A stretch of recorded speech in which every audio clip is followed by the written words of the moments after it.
Hello class. So let's continue with our chapter 4 working of institutions. So in the last slides we have learned about Mandal Commission, and now we are going to learn about the three important political institutions of our country.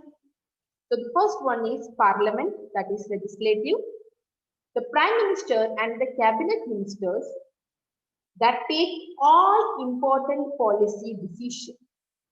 They belong to legislative. Executive, the civil servants working together are responsible for taking steps to implement the minister's decision. That means whatever rules, policies, regulations which are put forward or decision made by the legislative is taken care by the executives. They implement them according to the minister's decision. Judiciary, Supreme Court is an institution where disputes between citizens and the governments are finally settled. So these are the three important political institutions in India. One for taking the making the decision, another for implementing, and the third one to see that everything goes smoothly. And if there is any dispute, they have to be finally settled. Now here you can see the legislatures, the executive, the judiciary. One makes the law, another one initiates and administrates the law, third one applies the law. So here the parliament, they are having the power to make and change the law. The executive government, they have power to put law into action. Judiciary, they have power to make judgments on law. So these are the three political institutions of our country. Now, parliament and legislature, that is the first institution. In all the democracies, an assembly of elected representatives are there who exercise supreme political authority on behalf of who? On behalf of people. In India, in our country, we have such National Assembly which is known as Parliament. So they are considered as legislatures. That means the body of elected representatives of the state level, they together are known as legislature or legislative assembly. What they do is they take along with the ministers, they make different laws and they ask the executives to implement the law. The name, the parliament or legislative assembly, the name may vary from different countries to different countries, but in all the democratic countries, such type of assemblies exist in all the democratic countries. Now, in our parliament, we have different houses of parliament. Which are those two? One is Rajya Sabha, that is Council of States. Other one is Lok Sabha, that is House of the People. Parliament plays a central role in democracies, and the large countries, what they do is they divide the role and powers of the parliament, which is also known as chambers or houses, as we have Lok Sabha and Rajya Sabha. In one house, they directly elect the people, exercise the real power, and in the second house, elected indirectly and perform some special functions, and they also even look after the states, regions, and federal units. The President of India is also a part of Parliament, although he or she does not come much to the houses and they don't discuss coming there, but they are also a part of the Parliament. Now, as I told you, the Parliament is divided into two. One is Lok Sabha and the other is Rajya Sabha. So, Lok Sabha means the houses of the people. Here, they are directly elected by the people and they exercise real power. So, the maximum strength of the house is 552 to 530 members who are elected from the state, and 20 members are elected from the union territories. 2 members are nominated by the President of India from the Anglo-Indian community. And the presently membership of Lok Sabha is 545. The Council of States, that is Rajya Sabha, here they are not directly elected by the people. Here they are elected indirectly and they perform some special functions. Okay. And the most common work of Rajya Sabha is to look after the interest of various states, regions and federal units. Here, there should not be more than 250 members. At present, we are having 245 members who are distributed among different states and union territories.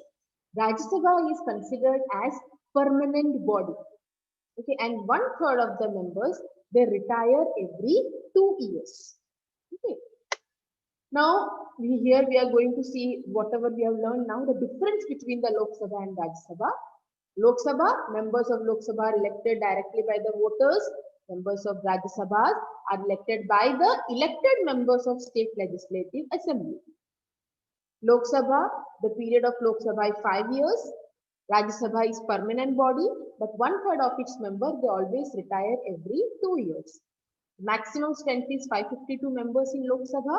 In Rajya Sabha, it should not be more than 250. Money bills can only be introduced in the Lok Sabha and it grants the money for running the administration of the country. Rajya Sabha, that does not exercise much power over money bills. They are less powerful than Lok Sabha. Lok Sabha is more powerful than Rajya Sabha because they are directly elected by the voters. Now, what is the difference between political executive and permanent executive? As we know that there are different levels of government, the functions that take place from day-to-day decision, but they don't exercise supreme power on behalf of the people. That's why these functionaries are called executive, and as they are in charge of the execution of the policies of the government, they are known as executives. And in democratic countries, executive that is elected by the people for a specific period of time is called political leaders or political executives. And those people who are appointed on a long-term basis, like IAS officer, IPS officer, or government officers, they are called as permanent executive civil servants. So that is the difference between political executive and permanent executive. Permanent executive means for a long-term basis they are appointed. Example, IAS, IPS, government officers, etc. And political executive means they are elected by the people for a specific period of time. Example, political leaders.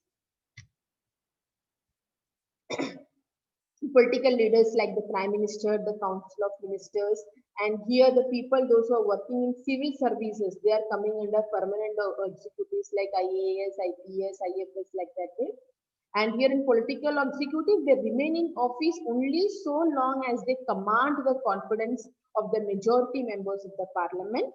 And permanent executive, they remain in office even when the ruling party changes. Their tenure of the office is fixed. Political party, they are answerable to people for all the consequences of their decision. Permanent executives, they are less powerful. They do not take any decision. They implement the laws. They see to it that whatever law and whatever policies are taken, that is implemented properly and carrying out day-to-day administration.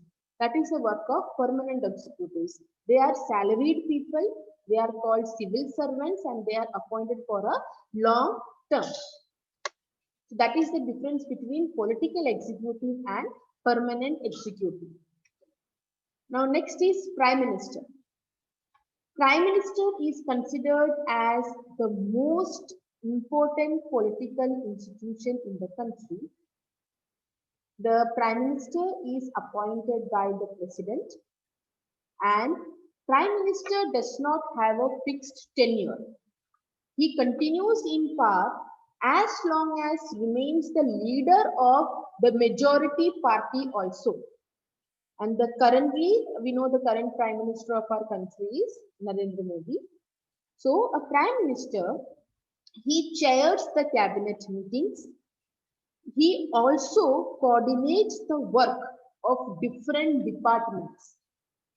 And whatever decision he gives, in case of any kind of disagreement which arises between the departments, whatever decision he gives, that is the final one. And he also exercises a general supervision of different ministers, and all the ministers, they are working under the leadership of a prime minister. The prime minister distributes and redistributes the work to the minister. He is the person who is distributing the work to the ministers, and also he has the power to dismiss the ministers. When a prime minister quit, for example, if a prime minister quit, the entire cabinet ministers will also quit with the prime minister. It's not that the prime minister is quitting, the ministers are there and then a new prime minister comes and the ministers has to work under him. So it's not like that. When the prime minister quits, the entire cabinet of minister also quits. Thus, if the cabinet is the most powerful institution in India, then within the cabinet, it is the prime minister who is the most powerful political institution in the country. So these are the powers which the prime minister has with him. Now, what is cabinet ministers? What are their roles? That we will see in the next class. So now today we have learned about prime minister, his powers, difference between the political executive and permanent executives, difference between Lok Sabha and Rajya Sabha, that is Council of States and Houses of People, different houses of parliament and legislatures, and we have learned about three important political institutions, that is legislative, executive and judicial. That's it. Thank you.